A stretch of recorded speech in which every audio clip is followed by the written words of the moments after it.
Първият ни лектор идва от Англия.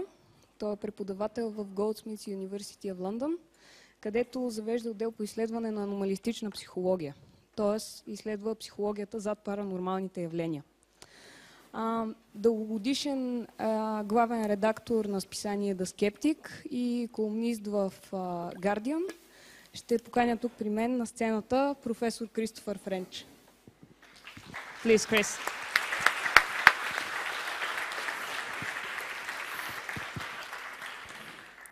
Well, thank you. First of all, thanks to the organisers for organising this wonderful event today. And my wife and I, it's our first visit to Bulgaria. We've been extremely well looked after, and I certainly hope it won't be our last visit. We've been very impressed by what we've seen. And thanks to all of you for coming out today on what I understand is actually a work day, so you've had to take a day off, so it's really, really impressive. Usually when I talk about this stuff, I begin by, you've probably heard people say that everyone has psychic ability. You might not always be able to switch it on and off at will, but that we all have it. And so I usually like to start these presentations by finding out just how psychic my audience actually is. So I'm going to try a little experiment with you. I'm going to see if I can transmit a thought from my mind into your minds. Okay? So I'll keep it very simple. I'm going to think of a number between 1 and 10, not 3 because that's too obvious. And I'm going to try and transmit it to your mind. So just make a mental note of the first number that comes into your head between 1 and 10, but not 3. Now.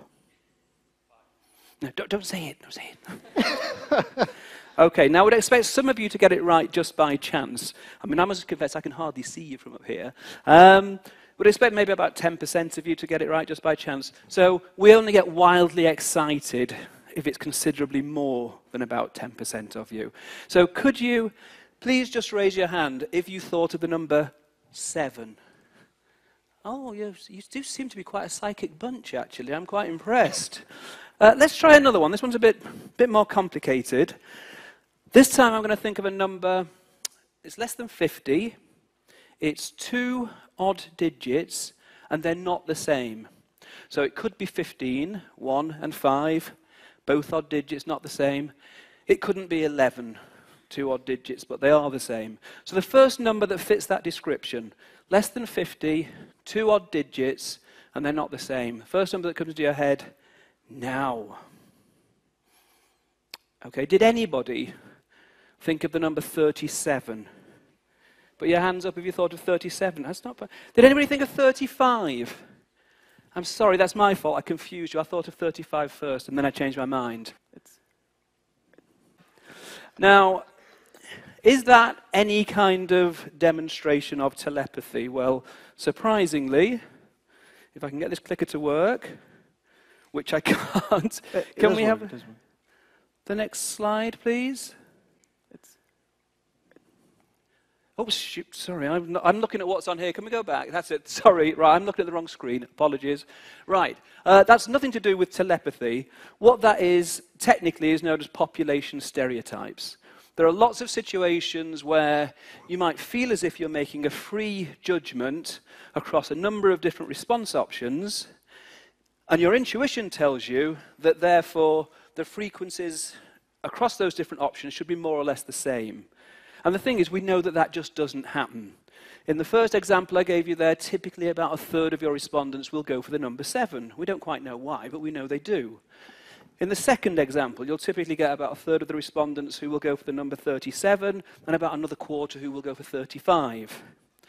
Now, would anybody ever try and pass that off as if it was genuine telepathy? Well, there's a certain famous Israeli psychic who used to appear on British TV a lot back in the 1970s, and he's made a comeback again more recently.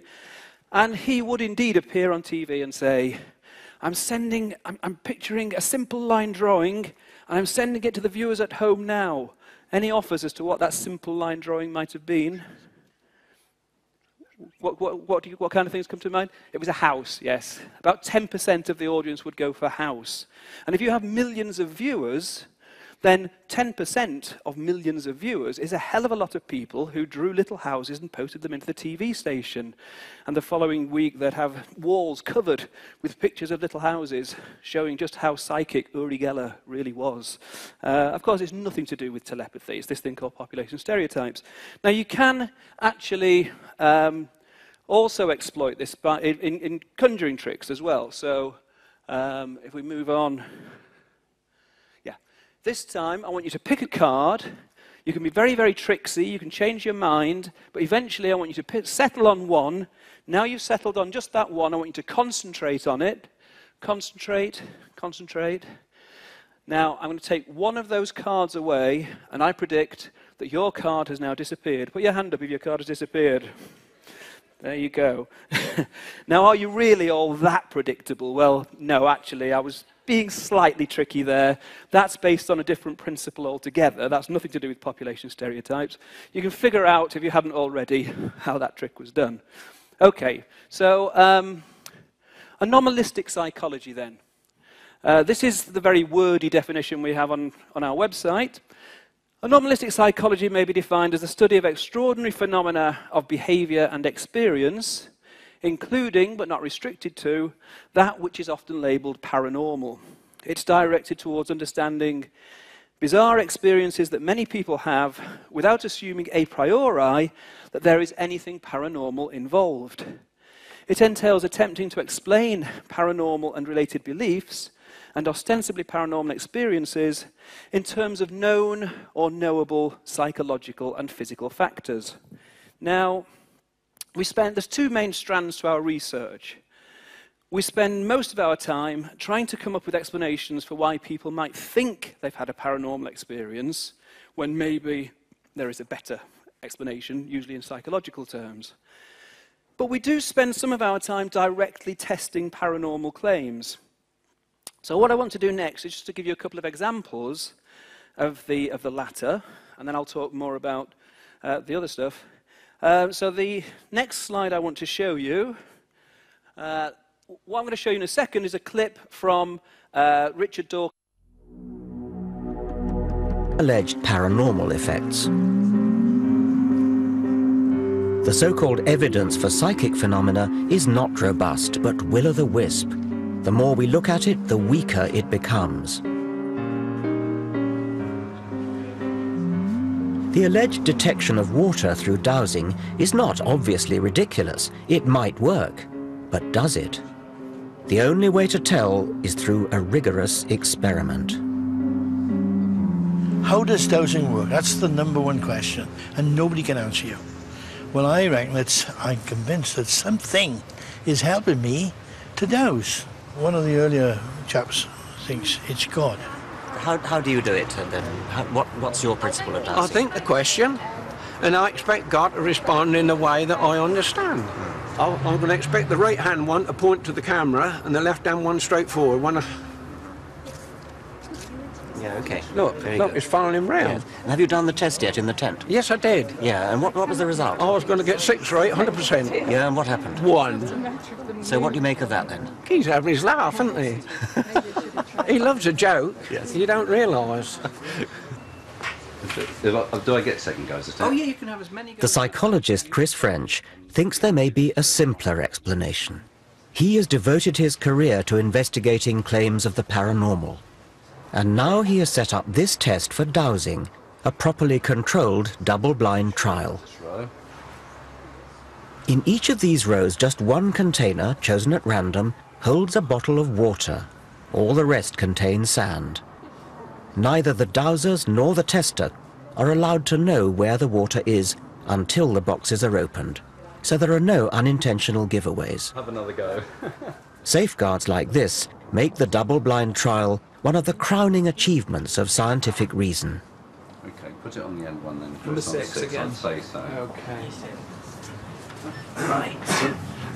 What you'll typically find when you talk to dowsers is they'll give you lots and lots of anecdotal evidence, lots of stories about how they discovered a leak in their neighbour's pipes and so on and so forth. But there are always other possible explanations there. Yes. What we're trying to do is set up conditions which would rule out any of those other explanations. But then we get down to the very fundamental, basic issue: can the dowsers actually do what they think they can do? Yes. Okay. I think it's 4. I think it's 4. So shall we see how well you've done? This is actually sand. In that case, I can't do this. This is the waters in number 5. Sand again. This time, guess was bin number 3. And this time you're correct. That's water. I'm afraid that's sand. Yes, well actually there are 2 possible answers. Final trial, it's sand again, I'm afraid. In that case, I'm 100% wrong again. Well, you got 1 right out of 6, which is what we'd expect by chance. So far, they're performing pretty much in line with mean chance expectation. In other words, guesswork. Yeah. So no one has scored more than 2 hits out of 6. 3. 3. The people you've been testing, do they understand why they're being put through the double-blind procedure? I think once we've explained it to them, then they appreciate why someone who is perhaps sceptical or doubtful about their claims would see that that was necessary. What's interesting is it doesn't actually tend to dent their confidence at all. Which suggests that they're completely sincere. I think they are completely sincere. Yes. And that they're typically very, very surprised when we run them through a series of trials and actually say at the end of the day, well, your performance is no better than we'd expect just on the basis of guesswork. And then what typically happens is they'll make up all kinds of reasons, some might say excuses, as to why they didn't pass that particular test. I feel the whole test is wrong. I'm shocked beyond words that this has happened. But I did say from the outset, couldn't we just sort out some grey blocks and some scaffold boards so that I can walk above it, which is what I would routinely do and I've done for 40 years. Who knows where or what bottles were in what tubs. That's the whole point, isn't it? That's the whole point. But if you understand dosing like I do, you'll understand that everything leaves an image. This state of denial is extraordinary. Even when confronted with hard fact, these dowsers prefer not to face up to truth, but retain their delusion.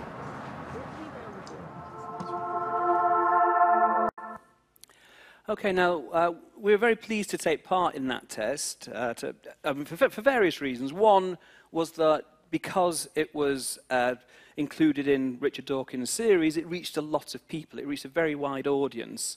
It was a very simple, straightforward test, which I think is important, so that the viewers at home could very easily see if the dowsers could really do what they thought they could do. That is to say, they could use their dowsing rods to distinguish between sand and water, then they ought to have been able to pass that test. Another thing I think was very important there was that it demonstrated a very important scientific principle, double-blind testing, why that's important. One of the things I was a little bit less pleased about in terms of the coverage was that they didn't include a very important phase in the whole test, which was before the actual double-blind test took place, which is what you saw there on the screen. We actually had what we called an open trial, where we would say to the dowsers, okay, let's make sure that you really can, when this is a fair test. Here's the water, here's the sand, let's see if you get the appropriate reaction. Over the sand, nothing. Over the water, the dowsing rods would cross. Oh, well, that's good. Now let's put those bottles inside these containers and see whether it still works. So they still knew this was the water, this was the sand, and again, over the sand, nothing, over the water, a nice reaction. It's only when we then moved to the double-blind phase, where they had no idea which of the 6 containers contained the water, that actually their performance fell to chance level. And this is important because it shows that under normal circumstances, the best explanation for the rods actually moving is that the dowsers are moving them themselves without actually realizing they're doing it. It's non-conscious muscular movements. It's the ideomotor effect. I'll go on to give you just one further example of a test.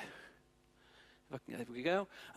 This is a test of a psychic. We do lots of tests of psychics. This is a lady called Patricia Putt, who's there in the middle. We did this test in collaboration with Richard Wiseman, who's another skeptical psychologist, Professor Richard Wiseman, a good friend of mine. And the test was very simple. The reason we were doing the test was because Patricia was interested in going for James Randi's $1 million challenge. I'm sure many of you have heard about. James Randi has $1 million on offer for anyone who can demonstrate psychic abilities under properly controlled conditions. And James insists, not unreasonably, that before people go for the actual $1 million challenge, they pass a preliminary test carried out by people that he knows and trusts. And so we have ended up doing lots of those preliminary tests. What this means, of course, is that if the preliminary tests are properly designed, then the psychics will fail them, and James never has to actually do any work himself. So it's a very good way for him to work. Anyway, that's what we were doing. We were doing a preliminary test of Patricia Putt, and the test was very straightforward. We wanted her to do 10 readings, 10 psychic readings for 10 volunteers, and they would not know, the volunteers, which of the readings had been done for them. We'd then invite them all back at the end. They'd read through all 10 readings and try and choose the one which had been done for them. And obviously, if Patricia Putt can really do what she says she can do, which is that spirits talk to her and give her information about these people, then one of the readings ought to stand out as being all about that person. So it should be a very easy test if she really has these amazing abilities. There's a few more things to consider. Clearly, you would do a very different reading for this young lady than you would do for an 80-year-old man. So we insisted that all of our volunteers were same gender, they were all female, all the same age range, 18 to 30. Even then, there might be differences. I mean, you can see with this young lady, she kind of takes care of her appearance. She's got nice nail varnish on, makeup. She obviously takes some care in presenting herself, and you'd do a very different reading for that compared to someone who obviously didn't take such care about their appearance. So we did go one stage further here, and we had our sitters present themselves like this, completely covered with their backs to the psychic. And I must emphasize, our psychic was very happy to do the readings, to do the test under these conditions, because as far as she's concerned, it doesn't make any difference. The spirits are talking to her, so why would it affect them? So she did the readings. We didn't insist that she had to get 100% performance. What we said was, I'm not sure, right, okay. She did 10 readings. The volunteers read all the readings, tried to choose the one that was intended for them, and she had to get 5 or more of them had to choose the correct reading for her to be deemed to have passed the test. So how well did she actually do? She scored 0. No one chose the reading that had actually been done for them. Her initial reaction was very interesting because she initially just said, well, I'm amazed. I should have been able to pass that test. And that was quite a refreshing response. You don't usually get that from psychics. They usually start making excuses straight away. In Patricia's case, it took 2 days before she started making excuses and decided that actually the test wasn't fair at all. There was no way she could have been expected to pass that, which is interesting because she's now agreed to be tested again this Halloween. So we're going to give her a second bite of the cherry and see how she does. I'm not holding my breath. Right. Now, another question that arises is, well, why bother? Why do we do this stuff? Well, the reason is I'm a psychologist, and it doesn't matter which society you look at, whether you look at modern European societies or cultures from around the world, anywhere in the world, or going back historically, you will find that there is always a sizable proportion of the population that do believe in these kinds of claims. And a sizable minority of the population who claim they have had direct personal experience of the paranormal. And so, as I say, the point here is that these claims, these beliefs are universal. That can only mean one of two things. Either paranormal forces really do exist. If that's the case, then scientists in general should get over their prejudices, because there's no doubt at all that science in general does not accept the existence of paranormal forces. Is that on the basis of the evidence, or is it just prejudice? Well, as I say, you might think the fact that all known societies report these experiences indicates there must be something to them. There must be some kind of paranormal phenomena that are genuine. But the alternative is that there are certain situations, certain experiences that people interpret as involving paranormal forces that are actually better explained in other terms. So maybe by studying these kinds of experiences, these kinds of claims, we can learn a lot about human psychology. And that's the approach I tend to take, although, as I say, we do devote some of our time to directly testing paranormal claims. So I'm going to give you a few examples of the kinds of approaches that we take. Is there a particular direction I should point this, by the way, because it doesn't always work? No, okay. Right. One of the themes that runs through this line of research focuses on what are called cognitive biases. The human cognitive system, the way that we process information, how memory works, how perception works, how we form judgments, etc., etc. The human cognitive system is absolutely amazing, no question about it. It's the most stunning machine that we know of. But we do know it's subject to certain systematic biases. There are certain situations where we will draw the wrong conclusion, we will misremember things, we will mishear things, we'll make faulty judgments. And it's possible that some of these biases are relevant in terms of explaining what's going on when people sometimes think that something paranormal has happened when perhaps it hasn't. So I'll give you a few examples to illustrate that. We are all really poor, intuitive statisticians. And what I mean by that is there are lots of situations in everyday life where we have to make judgments based on probabilities. And we really are just not very good at it. Now, why is that relevant? Well, that's relevant because a lot of the time, the standard skeptical explanation for an ostensibly paranormal experience is maybe it was just a coincidence. So you've got a situation where you're thinking about someone that you haven't heard from for a very long time. The phone goes, you pick it up, and it's them. Now, is that evidence of some kind of spooky psychic link between the two of you? Or was it just a coincidence? Or you might have a dream about something, and then a few days later something happens in real life that bears a striking correspondence to your dream. Again, did your dream give you some kind of psychic insight into a future event before it took place? Or was it just a coincidence? Well, usually we don't like, particularly believers in the paranormal don't like the explanation, it was just a coincidence. For one thing, in terms of the emotional impact that the initial event had, you seem to be kind of trivializing it and dismissing it and saying, oh, it was just a coincidence. And that annoys people. Secondly, there might even be some situations where you can actually come up with some kind of an idea about what the actual probabilities were. And you might be able to work out that, well, the chances that I would have that particular dream and then that particular event would take place, they are millions and millions to one. How could that possibly be a coincidence? But when you start and think about it a bit further, you realize that very often it probably is coincidence. So think about a situation with respect to dreams, for example. There are 7 billion of us, more than 7 billion on the planet, and we all dream every night. Now, what would be really spooky is if no one ever had a dream that then appeared to come true. The fact that there are 7 billion of us dreaming every night means that you would expect that occasionally there would be correspondences between events in real life and events in people's dreams. In the UK, to win the jackpot in the national lottery, the chances are 1 in 14 million. But most weeks, somebody wins. Very often, more than one person wins. And the reason for that is simply that so many people play the lottery. The law of large numbers states that very, very, very unlikely events will take place given enough opportunities to do so.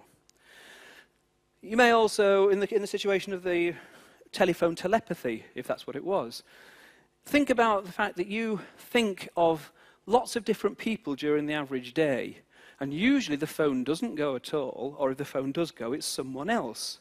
You just don't even notice those occasions. It's a non-event. But if the phone goes and it happens to be the person you were thinking of, that is pretty amazing, isn't it? And sometimes it's going to happen when it's someone that you've not heard from for a long time. And there may even in those cases be other factors that come in. I mean, suppose that on the previous night on the news there was a news story about some famous aging rock star who'd been taken into hospital. And this makes you think back to the days you were at college and you used to go and watch this guy perform with your best friend, and you start reminiscing about the good old days. And what you don't know is that your best friend's also seen that news item, and he's reminiscing about the good old days too. And you've both been thinking for a long time, I really should get in touch. And by the time the phone goes and you pick it up and it's this friend, you've forgotten why you were thinking about him. But that was what caused you to both be thinking about the same things. So there's all these other kind of factors as well. Anyway, the kind of ways that psychologists have looked at our poor estimation of probabilities is with problems like this. Some of you may have seen this before, the so-called birthday problem.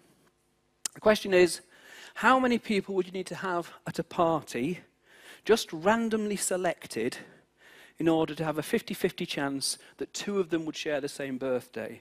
I should say, by the way, that if you are organising a party, it's a really stupid idea to just invite people at random, because they won't know each other. They'll just all stand around not talking to each other, so don't do that.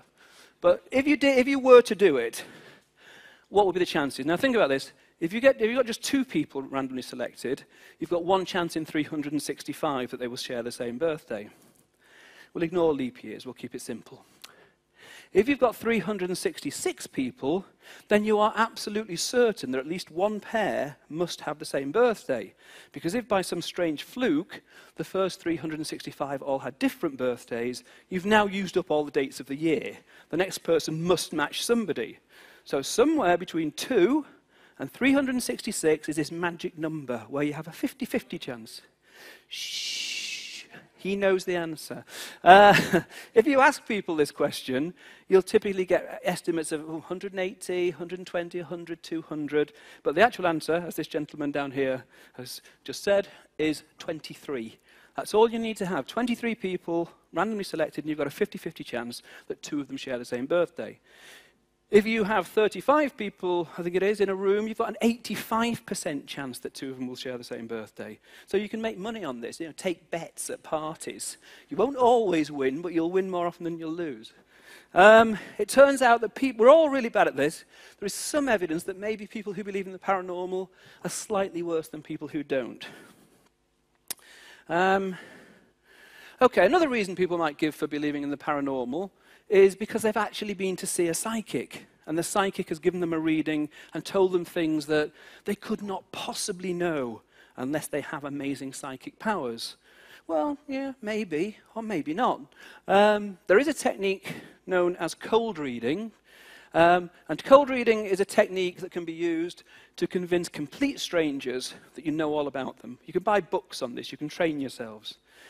I do a course on anomalistic psychology back at Goldsmiths, University of London, and I teach the students about cold reading so that when they graduate and can't get jobs, they've got something to fall back on. Now, there's a lot to cold reading. There's lots of different aspects to it. One very important part of it, it is only a part of it, is something called the Barnum effect. And the Barnum effect refers to the fact that there are certain kinds of statements that appear to be very insightful about your innermost personality, but actually apply to everybody. So the tendency that people have to accept vague, general, and ambiguous statements as being descriptive of their own unique personalities. So we'll try a little bit of role play here now. You've got to imagine that I'm doing a reading for you. It can either be psychic or astrology or tarot cards, whatever you like. But this is what I'm picking up about you. Let's see how accurate you think it is. You have a great need for other people to like you and admire you. You do have a tendency to be critical of yourself. You have a great deal of unused capacity, which you've not used to your advantage. And while you have some personality weaknesses, you are generally able to compensate for them. pretty good so far, isn't it? Disciplined, sorry. I need the next slide on here.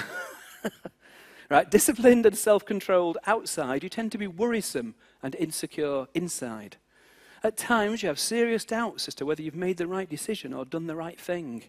You prefer a certain amount of change and variety and become dissatisfied when hemmed in by restrictions and limitations. I mean, just think about how weird it'd be if you actually gave something the opposite to that, you know? You hate change and variety, and you're very satisfied when hemmed in by restrictions and limitations. It's never going to work. The next line is my favorite. You pride yourself on being an independent thinker and do not accept other statements without satisfactory proof. You have found it unwise to be too frank in revealing yourself to others. At times, you are extroverted, affable, and sociable, while at other times, you are introverted, wary, and reserved. Some of your aspirations tend to be pretty unrealistic, and security is one of your major goals in life. Now, that profile was first used back in research back in 1949, and it still works like a dream today. It's a great classroom demonstration to say that you've got a friendly astrologer who's drawn up little profiles of everybody in the class based on their individual birth details, and you want the class to actually rate how accurate they are. And, you know, you make sure they don't compare the readings. They'll give it a reading of 4 or 5 on a 5-point scale in terms of accuracy. And you might say, yeah, but hang on, smarty pants. Isn't it the case that actually this does describe most people? This is what it means to be human. And that's true. Where people go wrong is if you say, to what extent does this describe you as a unique individual versus everybody? And people tend to think that this is them as a unique individual. So you can use these kinds of lines to pad out a reading. There's a lot more to cold reading than just the Barnum effect, but it is a very, very powerful factor. There are these statements that, as I say, sound as if they're very insightful, but actually apply to everybody.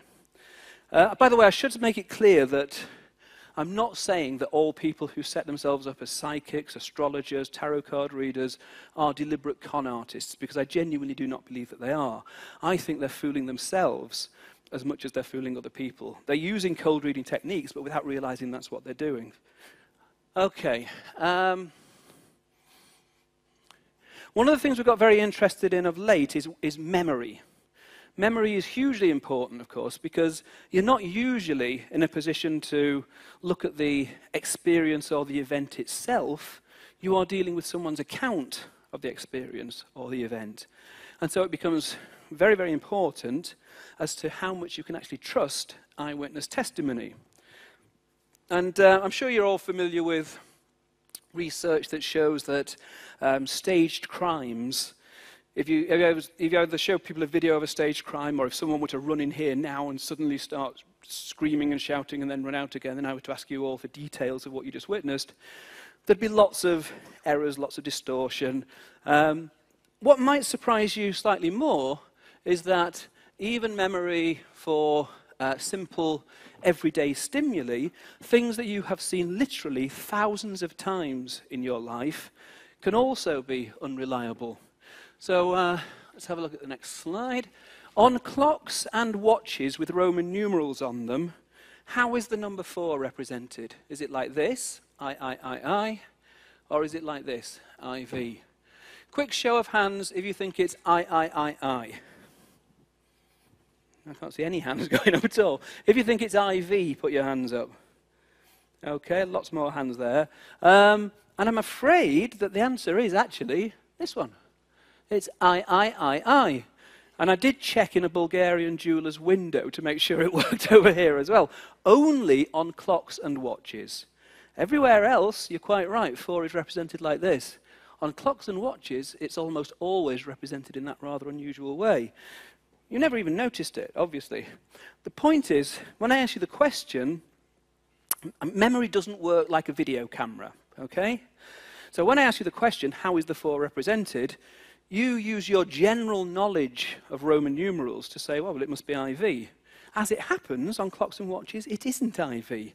But this is an example of what's called top-down processing, when your own beliefs and knowledge and expectations about the world can actually have an effect on memory, on perception, as I'll show later, and so on. So it's a very simple demonstration, but I think it's quite a nice one.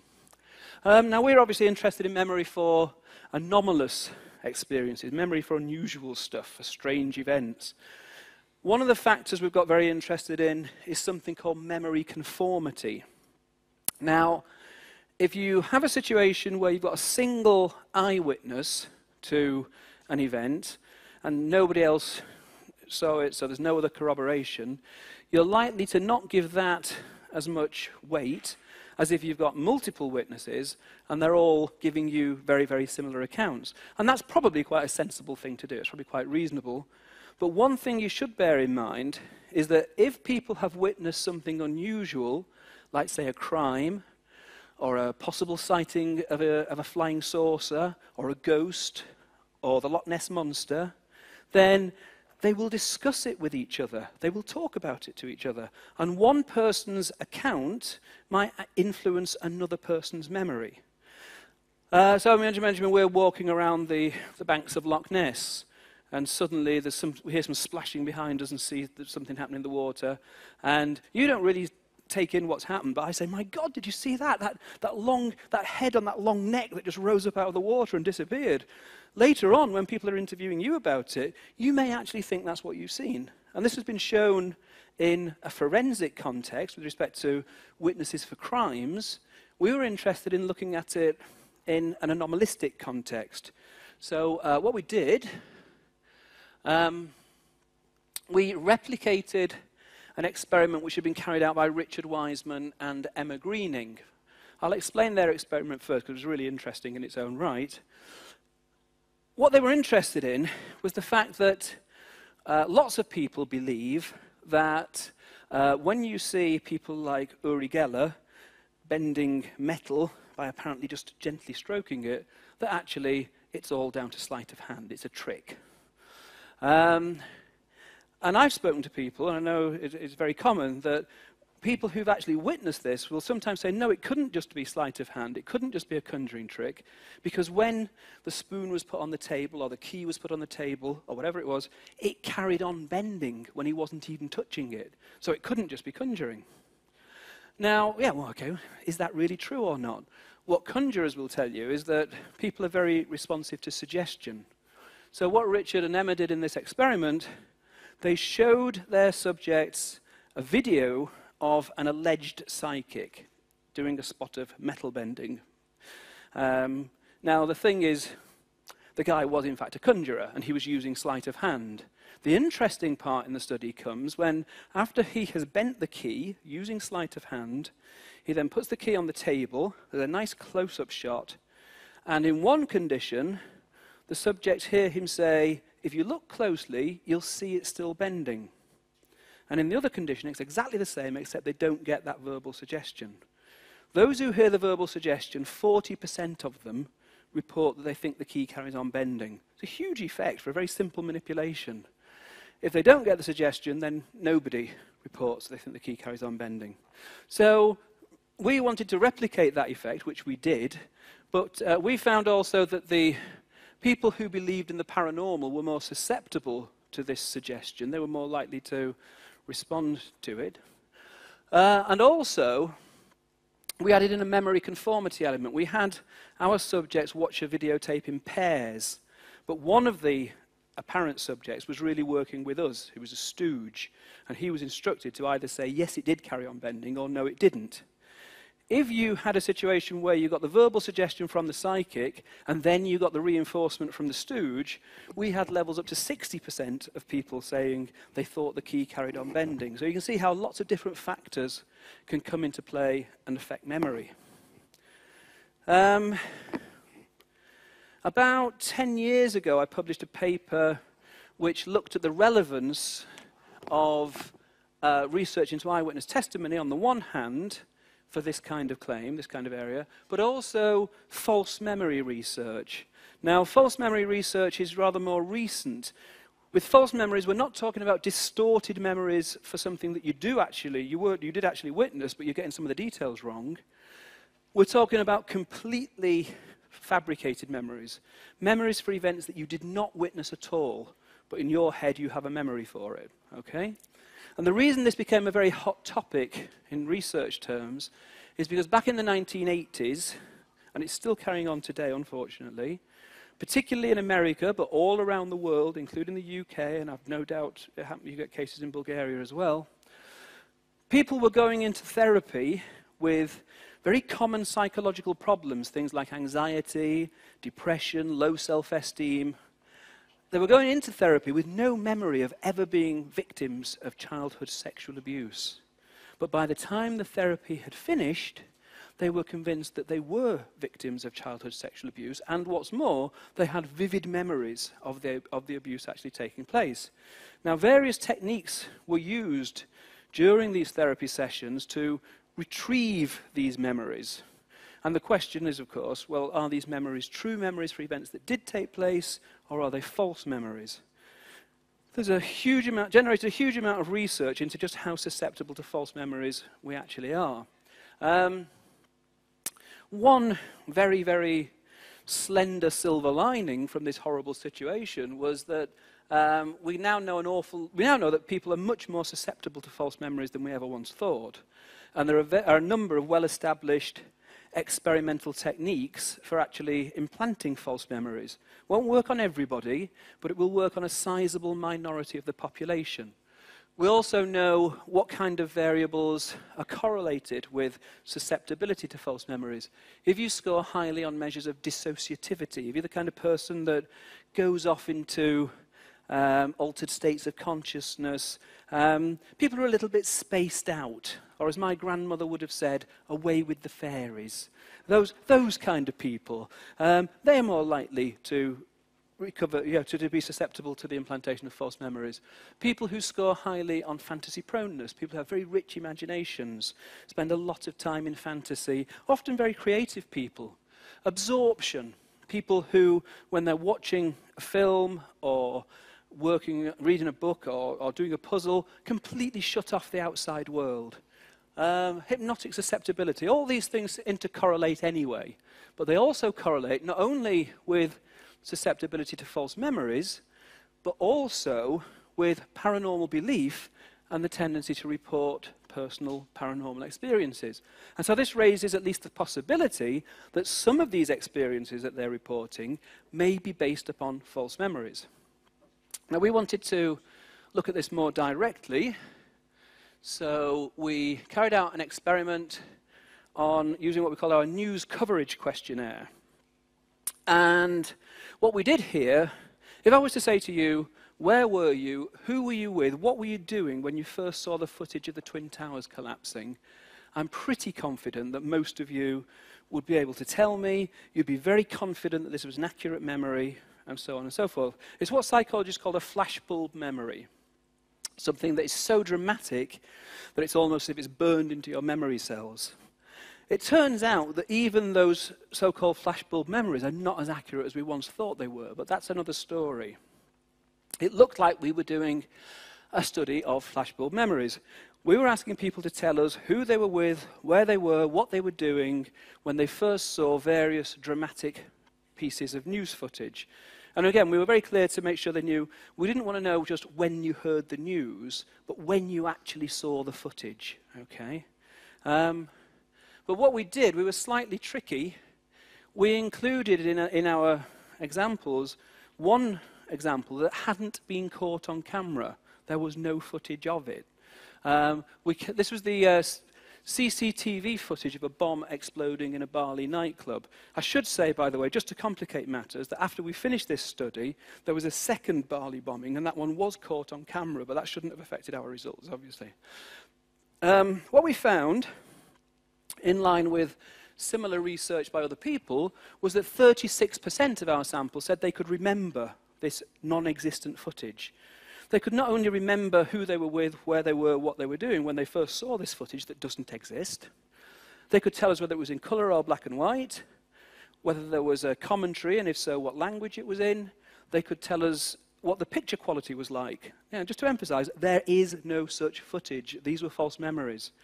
And the people who said they could remember this non-existent footage scored higher on measures of paranormal belief and experience. So it supported our general kind of thesis. We've replicated the effect, and it's been replicated by other people, so it does seem to be a reasonably robust effect.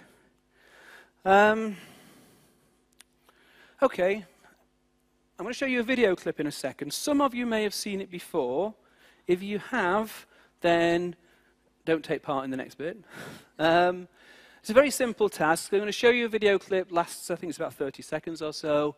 And what I want you to do while this video clip is on is count the number of times that the players in the white shirts pass the ball to each other.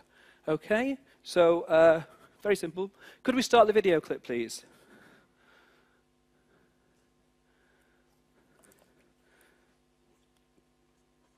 You need to go down to the... If you click actually on the... It's on. Oh, sorry. Shit. Sorry.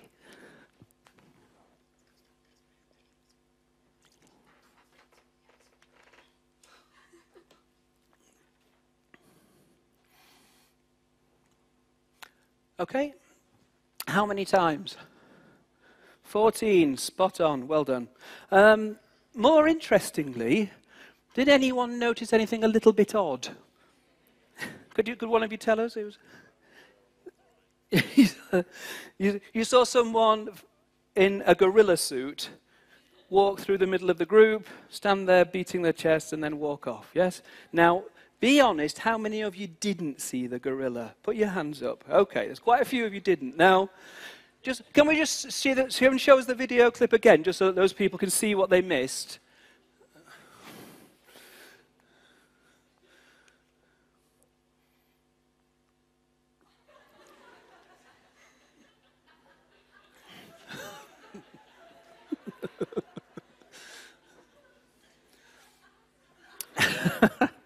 Now, don't feel too silly, because when this experiment was first carried out in 1999, about half the people who watched the video, who carried out the counting task, don't see the gorilla.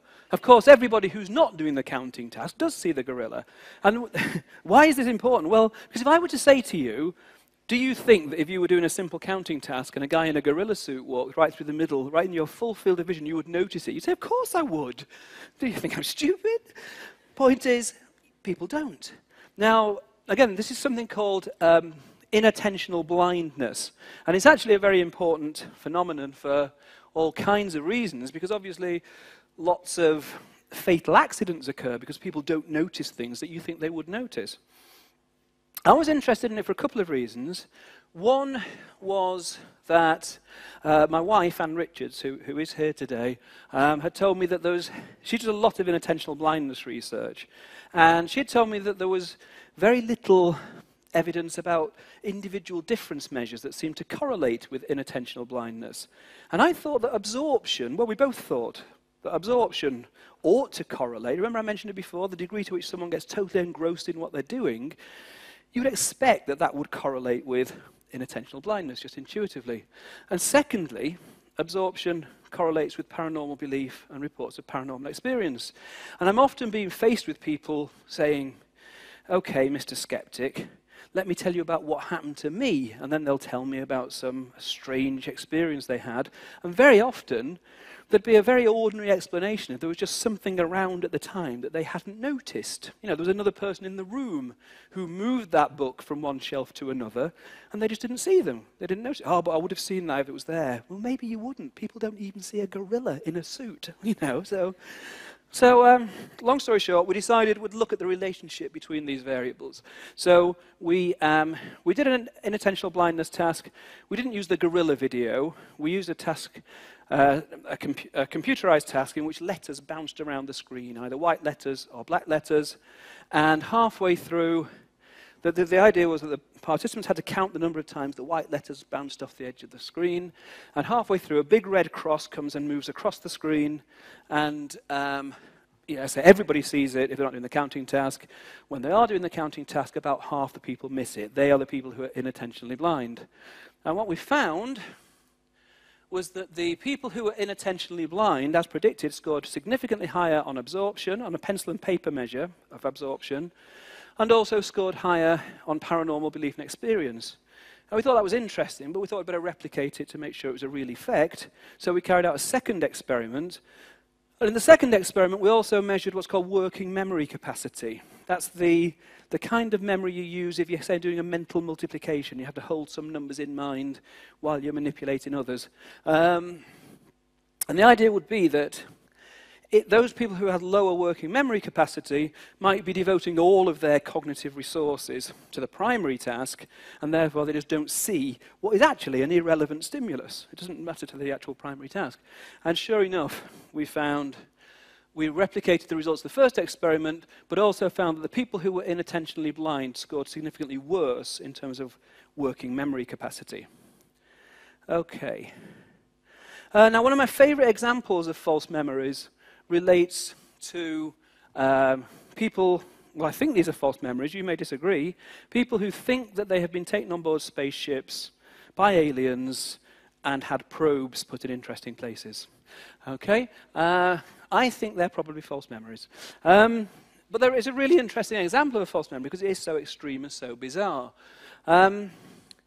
We reported a study back in 2008 in which we found that our experiencers, these were people who claimed to have had alien contact, as predicted, scored significantly higher than matched controls on dissociativity, absorption, fantasy proneness, and measures of paranormal belief and experience.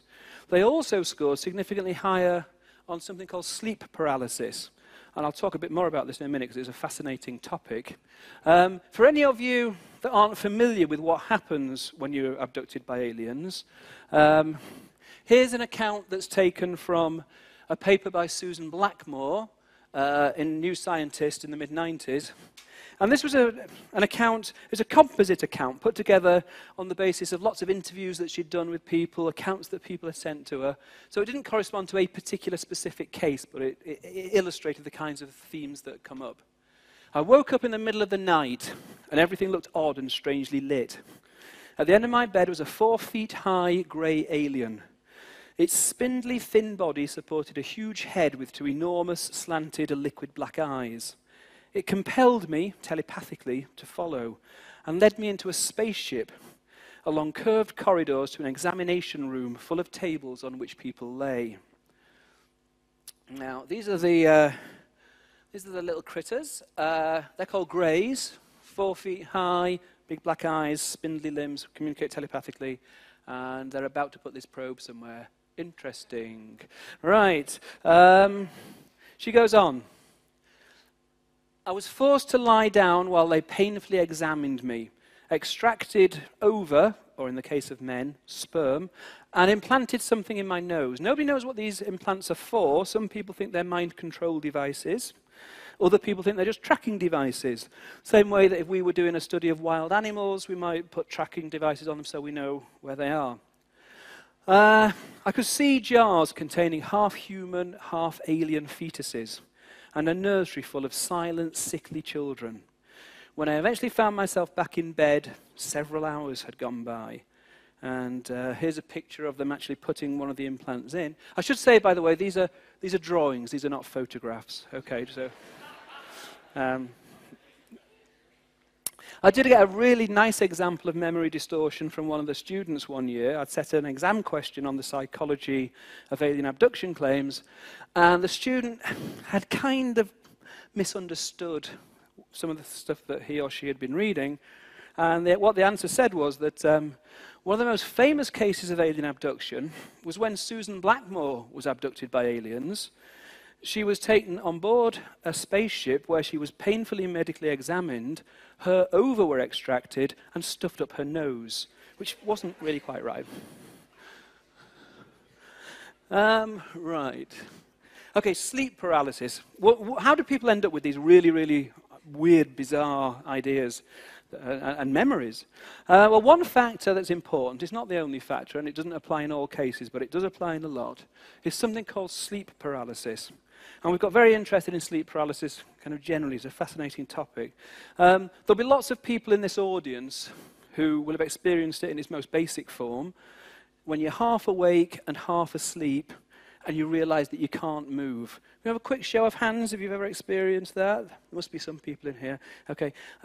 You need to see a psychiatrist immediately. You are really, really sick. No, you're not. No, you're not.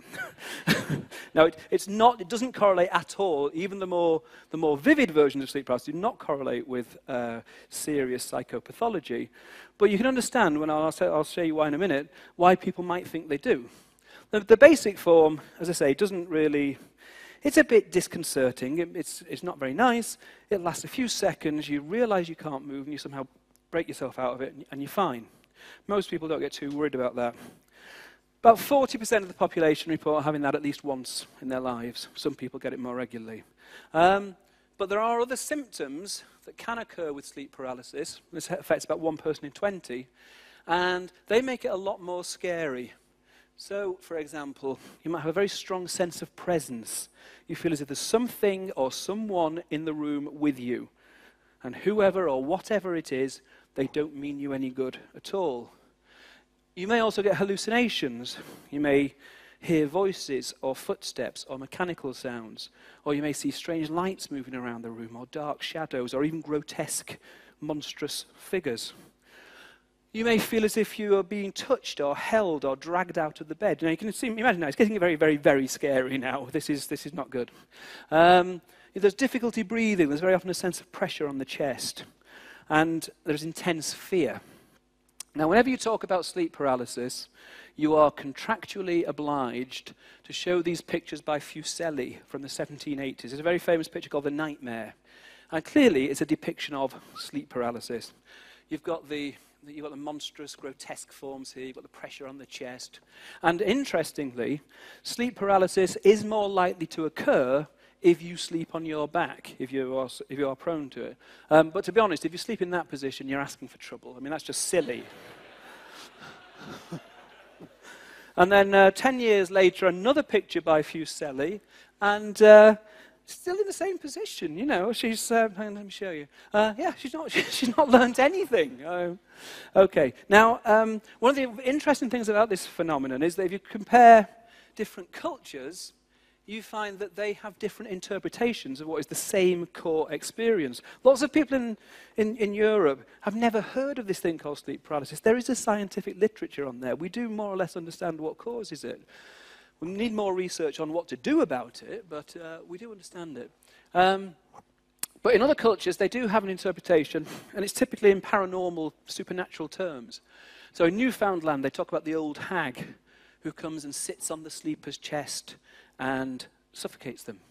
In Japan, they talk about kanashibari, again, a nocturnal spirit attack. These are just a few examples. There are dozens and dozens from around the world. One of my favorites is Kokmar from St. Lucia, where they believe that the same core experience is caused by the spirits of unbaptized children that crawl onto the sleeper's chest and throttle them. Do sleep well, all of you, tonight, won't you? In Europe in the Middle Ages, the same core experience was interpreted as sex-crazed demons who would come and have their wicked way with you while you slept. The male version was the incubus. Incubus translates as one who crushes. And the female version was the succubus. I mean, to be honest, I don't know which of the two of them is the more shocked. It's hard to say, really, isn't it? Okay.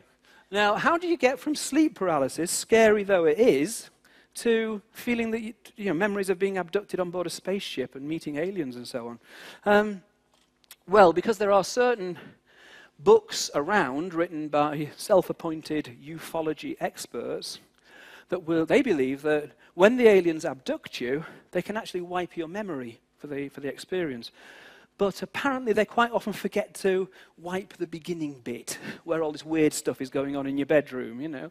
And so, but I mean, being serious, it does actually often, this stories sound quite ludicrous and quite laughable.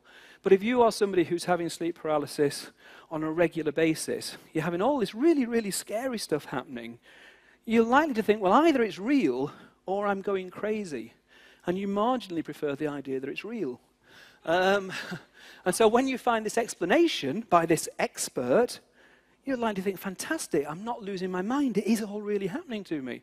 And then you might want to go and see a hypnotist to regress back so that you can recover the rest of the memory. Now, this approach is kind of based on too many bad Hollywood movies.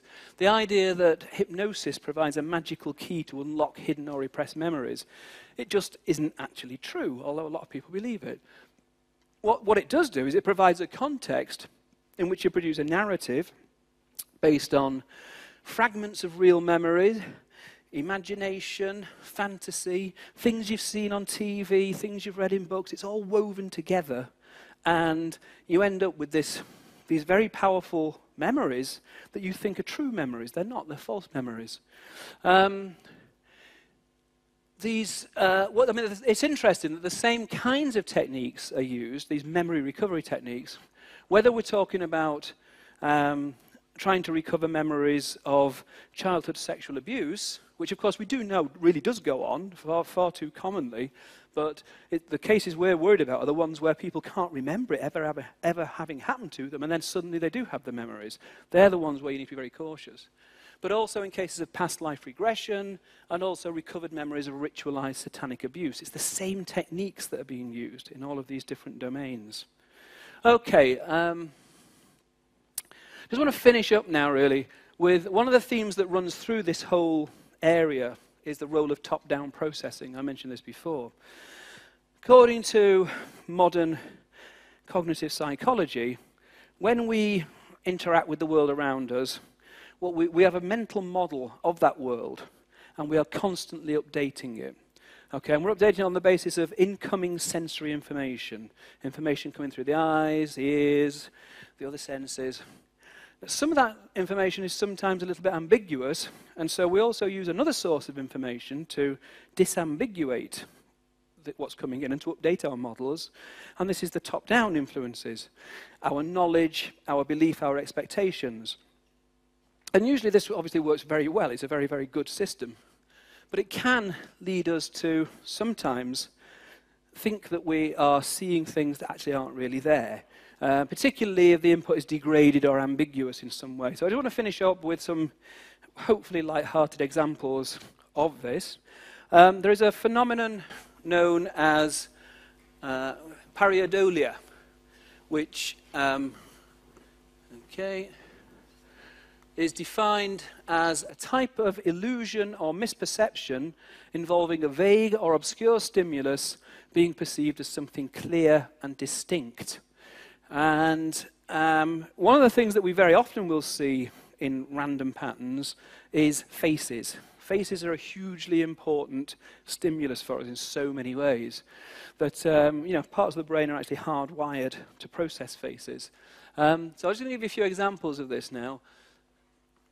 The first one, I don't know if you can see this, but this is an aerial photograph of Selhurst Park, which is where Crystal Palace football team play.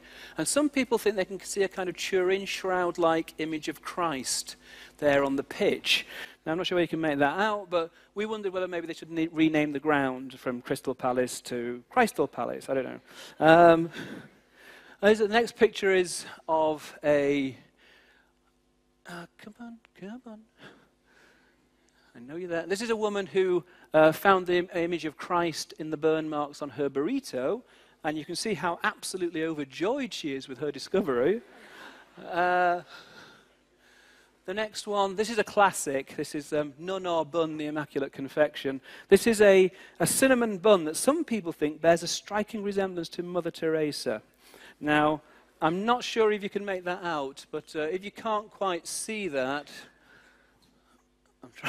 I'm trying to move on to the next slide. Ah, there you go. Okay.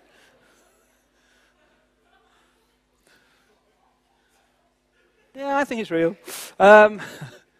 This next one was a bit more recent. This is a toasted cheese sandwich, which some people think bears the image of, I'm not sure whether it's Madonna or the Madonna, but anyway, this went for $28,000 on eBay, so it really is worth keeping your eyes open for these things. Now, this is a fantastic one I only found recently. This was Salvador Dali, the artist, was looking through some images. And he came across this, and first of all, he thought he'd discovered an unknown picture by Picasso. He thought this was a Picasso face, and you can see what he meant. And then he realized that he was holding it the wrong way around. And when he held it the right way around, it's a picture of an African village. Which actually then inspired him to produce a work based on that himself. So that's where the inspiration for that picture came from. But I thought that was absolutely wonderful.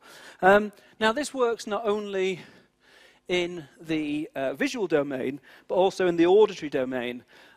And the single best demonstration of the power of top-down processing that I've ever come across relates to the claim that's put about by some Christian fundamentalists in America that rock music contains satanic messages. But you can only hear these messages when you play the record backwards. They believe that even though you can't hear the message when you're playing the record forwards, it can still have an effect. Your unconscious mind can hear it and will be affected by it. This is an idea which psychologists, well, to use a technical expression, we would call this idea a load of old bollocks. But there are websites you can go to where you can actually listen to some of these examples. And they are pretty amazing, because what you typically notice is that you can't hear what the message is supposed to be until someone tells you what it actually is. And then you can hear it. So what I'm going to do with you, there are lots of examples I could have picked, but there's no doubt at all that this is the best one. This is top of the satanic pops. This is brilliant. It's a clip from Stairway to Heaven by Led Zeppelin. First of all, I'm going to play it forwards for no other reason than I like it. So we're going to play it forwards. Then I'm going to play it to you backwards without telling you what it is that you're supposed to hear. And then I'm going to play it again backwards, having told you what you're supposed to hear. My prediction is this, that when I first play it backwards to you, it will sound like backwards gibberish. You might pick up, a few of you will pick up maybe the odd word here and there, but most of it will sound like gibberish. That's for a very good reason, because it is backwards gibberish. Then, when I play it to you again, after I've told you what you're supposed to hear, the second time it will sound completely different. You will hear the message, I hope, as clear as a bell. I know you're not all necessarily, I hope you can all understand my English, I hope you can hear the message here. But it will sound completely different. And you'll wonder how you missed the message the first time. The reason you missed the message the first time is because it isn't there, okay? Right, so can we play the first clip? This is Led Zeppelin 4. If there's a bustle in your hedgerow, don't be alone there. It's just a sprinkling for the May Queen. Yes, there are two paths you can go by, but in the long run, there's still time to change the road you're on. Okay, now on to the next slide. I can get this thing to work. Yeah, that's it. Right, this time we're going to play the clip backwards. Under the ethical guidelines of the British Psychological Society, if you don't want to run the risk of becoming the latest recruit to Satan's army, you can leave the room now, okay?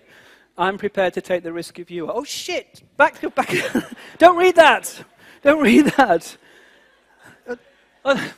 I'm doing it again. I'm sorry, I keep getting confused, as you've noticed, because I've got the slides coming up on here, and I keep thinking that what I'm seeing on here is what you're seeing on there, and it's not been, has it? I had a heart attack there. You don't do that. Right. No, so can we play it backwards, please?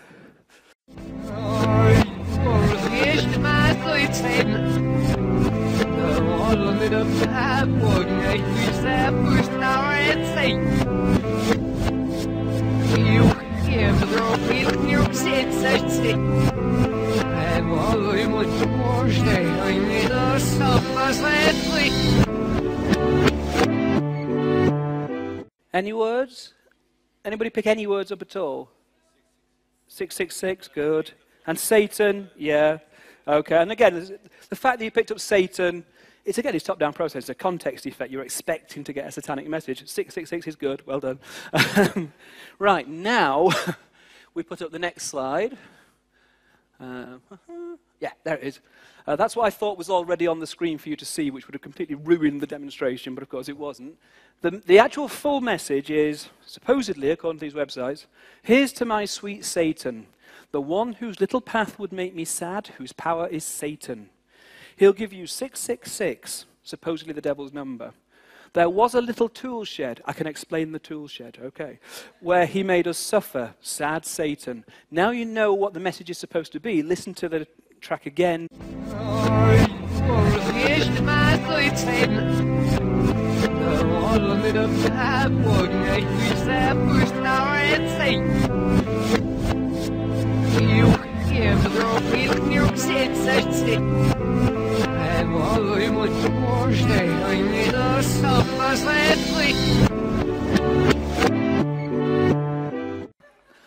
Now you can show that to your friends, because if you type in Stairway to Heaven backwards, I mean, don't type in Stairway to Heaven backwards, you know what I mean.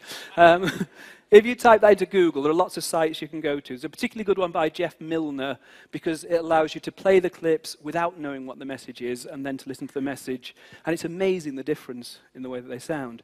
Now, wherever this idea came from, that there were these satanic messages if you listen to rock music backwards, you must have had a situation there where these Christian fundamentalists were playing literally thousands of hours of rock music backwards. Now, I mean, you know, these people really need to get out more. This is not a good way to spend your time. And inevitably, in that amount of random speech-like material, there are going to be bits that could be made to sound like something else with a bit of effort. Anyway, that's more or less it. I just want to finish off by saying that the final, one of the final messages is that people sometimes see anomalistic psychology as being opposed to parapsychology. I don't actually see it that way. If the parapsychologists ever get to a point where they can produce reliable, replicable, robust phenomena that show that paranormal forces really do exist, that would be an amazing, fantastic scientific breakthrough. I don't think we're anywhere near that point, and I suspect we may never get to that point. But if we ever do, anomalistic psychologists will have helped them by helping them to sort the wheat from the chaff, to be able to sort out what is genuinely paranormal from what only appears to be. Now, I suspect that maybe there is no such thing as the paranormal. That's my personal view. I don't think paranormal forces do exist, but I may be wrong. Somebody may produce some new evidence. At the end of the day, it may well be that the truth isn't out there, as the X-Files used to say. The truth's up here. Okay, thank you for listening.